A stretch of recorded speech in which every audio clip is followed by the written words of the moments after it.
শ্রাবণ মাস, টিপটিপ করে বৃষ্টি পড়ছে। স্টেশন চত্বরটা অনেকটাই ফাঁকা। বৃষ্টির জন্য যাতায়াতের ভিড় একটু কম। প্ল্যাটফর্মে বসে আছে একটি মেয়ে, বয়স 16 বা 17 হবে। কাপড়ের ঝোলার মতো করে পিঠে বাঁধা একটি ছোট্ট বাচ্চা। মেয়েটি এদিক ওদিক ঘুরে ভিক্ষা করছে। বাচ্চাটি সমানে কেঁদে চলেছে। আমি ভাবতে লাগলাম, হয়তো বা ভাই বোনকেও হবে, বাবা মা নেই তাই দায়িত্ব নিয়েছে। হঠাৎ দেখি মেয়েটি বাচ্চাটিকে স্তনপান করাতে লাগলো।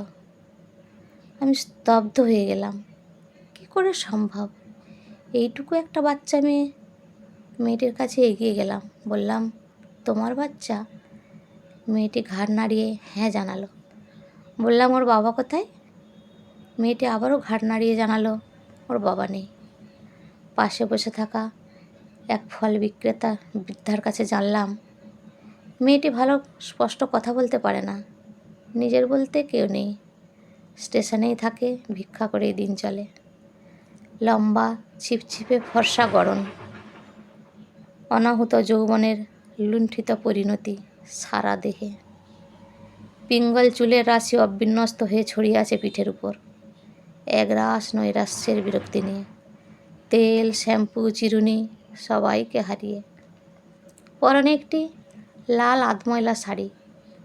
পূর্বে হয়তো কোনো বিলাসিনীর দেহ শোভাবর্ধন করত, এখন মান খুইয়ে মেয়েটির শরীরে লেপ্টে আছে। ফোটার আগেই নিষ্পেষিত হয়ে ঝরে যাওয়া একটি কনক চাপা। জীবনটাই যেন অকাঙ্ক্ষিত, প্রেমহীন, ভালোবাসাহীন, মানেহীন একটা জীবন। চাওয়া পাওয়া, লোভ লালসা সব কিছু হারানো এক প্রতীক।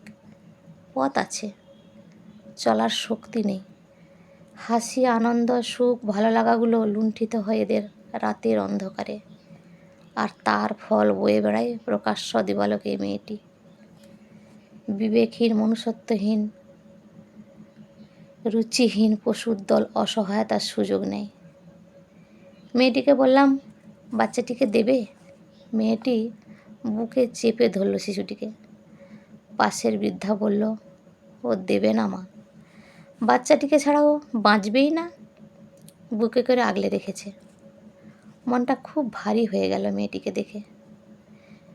যে পায়নি কোনো পুরুষের ভালোবাসা, কোনো সম্মান, কোনো অধিকার, স্বীকৃতি, নিজের অনিচ্ছায় জন্ম দিয়েছে এক সন্তানের, বিলিয়ে দিয়েছে নিজেকে, আর বিনিময়ে পেয়েছে এক পৃথিবী ভরা মাতৃত্ব।